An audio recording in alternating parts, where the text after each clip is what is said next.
हरिओम। सभी का स्वागत है, सभी को प्रणाम। हम लोग बहुत भाग्यशाली हैं कि भारत में पैदा हुए। भा यानी ज्ञान से युक्त और रत यानी इन्वॉल्वमेंट। तो सभी को बहुत गर्व होना चाहिए कि हम भारत जैसी भूमि में पैदा हुए जहाँ ऋषि मुनियों से की परंपरा रही है। और आज जो हमारे यहाँ हम जिस योग के बारे में बात कर रहे हैं वो भी ऋषियों से होते हुए हम तक पहुँचा है। आज विश्व में योग को इतना सब लोग जानने लगे हैं, इतना प्रचलित हो गया है योग कि सब लोग, अगर आज आप कहीं भी बिल्डर का भी बोर्ड देखो तो पहले वो योग लिखेगा कि योग के लिए स्थान उसने। तो ये सब के लिए मोदी जी को बहुत बहुत धन्यवाद। और दूसरा रामदेव बाबा को जिन्होंने इतना फैलाया, क्योंकि उससे पहले हम योग करते थे। जब हम योग करने यहाँ गीता भवन आते थे तो लोग हमें पूछते थे आप बीमार हो क्या, आप योग करते हो। उन्हें नहीं पता था कि स्वस्थ इंसान को योग करना चाहिए। और स्वस्थ इंसान अगर योग करेगा तो वो जीवन में कितनी तरक्की कर सकता है, मानसिक रूप से, शारीरिक रूप से और आध्यात्मिक रूप से। तो ये जो ऋषि ने हमें ये जो दिया है योग सूत्र, उनका जो ध्येय था वो था परमात्मा से मिलन। परमहंस जी ने अभी उन्होंने पढ़कर सुनाया है, बुक में भी यही लिखा है, मेन है परमात्मा से प्राप्ति। लेकिन आज उसका बहुत छोटा रूप हो गया है।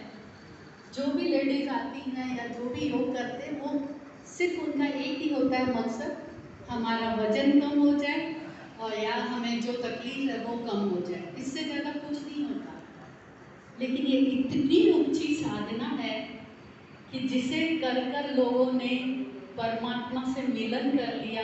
हमारे ऋषियों ने जो वर्षों तक तप में बैठे रहते थे और शारीरिक रूप से और मानसिक रूप से उन्हें कोई तकलीफ नहीं होती थी क्योंकि वो योग करते थे। तो योग ऐसी साधना है जिसका निरंतर रोज करना चाहिए। ऐसा नहीं है आज किया और 10 दिन बाद फिर आप आ गए। डेली करना है, जिससे आपकी मानसिक रूप से जो शक्ति मिलेगी, आत्मबल मिलेगा और शारीरिक रूप से आप जो स्वस्थ रहोगे। तो मेरा मानना है कि हमारा समाज पूरी तरह से पॉजिटिव होकर स्वस्थ हो जाएगा। जो निगेटिविटी बहुत फैली हुई है उसे ज़्यादा करने की आवश्यकता ही नहीं पड़ेगी, उसके ऊपर मेहनत करने की, अगर हर इंसान योग करने लगे। देखिए अभी आज का दिन बड़ा ही शुभ है। संविधान का आज से हमारा लागू हुआ था संविधान।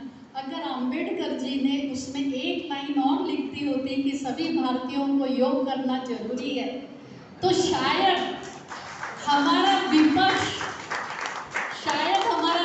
बहुत स्वस्थ होता। मैं चाहती हूँ कि सभी योग करें और योग को एक पूजा की तरह मानकर करें, जो कि हमारे परमहंस जी ने किया है। मैंने उन्हें देखा है सुबह 6 बजे यहाँ, चाहे एक स्टूडेंट हो, चाहे 2 हो, चाहे पूरी क्लास भरी हो, नियम से यहाँ आते थे और करते थे। उनमें मेरे पिताजी भी थे, इसीलिए मैं उनके पास कभी मिलने आती थी तो मैं इन्हें देखती थी। इतना मतलब योग के प्रति ये समर्पित है कि ये एक इनकी बहुत निस्वार्थ सेवा है। और ये ऐसी सेवा अगर होती रहे हमारे समाज में तो मैं कहती हूँ वो दिन दूर नहीं जब हमारा भारत और भी ऊंचाइयों तक पहुँचेगा। और जो रियल में भारत है, सिर्फ नाम से नहीं, कर्म से और ज्ञान से बहुत उन्नति करेगा। धन्यवाद।